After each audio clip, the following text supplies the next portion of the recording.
Snow-covered fields near Warngau, southern Germany, April 27, 2017. Michael Delder, London. Reuters. Europe's death toll from weather disasters could rise 50-fold by the end of this century, with extreme heat alone killing more than 150,000 people a year by 2100 if nothing is done to curb the effects of climate change, scientists said on Friday.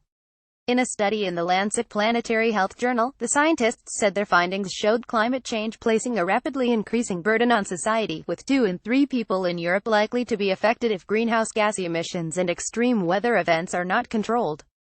The predictions, based on an assumption of no reduction in greenhouse gas emissions and no improvement in policies to reduce the impact of extreme climatic events, show European weather-related deaths rising from 3,000 a year between 1981 and 2010 to 152,000 a year between 2071 and 2100. Climate change is one of the biggest global threats to human health of the 21st century, and its peril to society will be increasingly connected to weather-driven hazards, said Giovanni Forzieri of the European Commission Joint Research Centre in Italy, who called the study.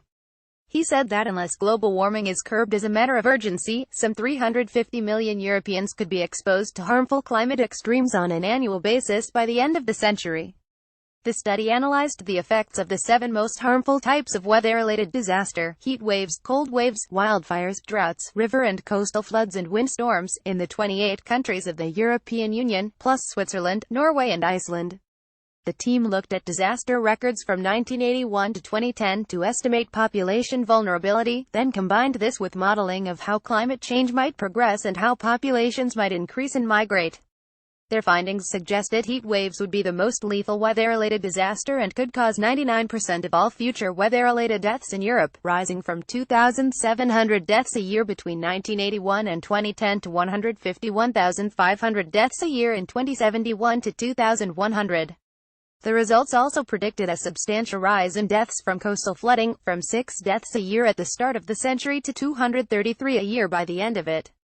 The researchers said climate change would be the main driver, accounting for 90% of the risk, while population growth, migration and urbanization would account for 10%. Paul Wilkinson, a professor at the London School of Hygiene and Tropical Medicine who was not involved in the research, said its findings were worrying. Global warming could result in rapidly rising human impacts unless adequate adaptation measures are taken, with an especially steep rise in the mortality risks of extreme heat, he said. The findings add further weight to the powerful argument for accelerating mitigation actions to limit emissions, slow climate change and protect population health, Wilkinson said. Reporting by Kate Kelland, editing by Gareth Jones.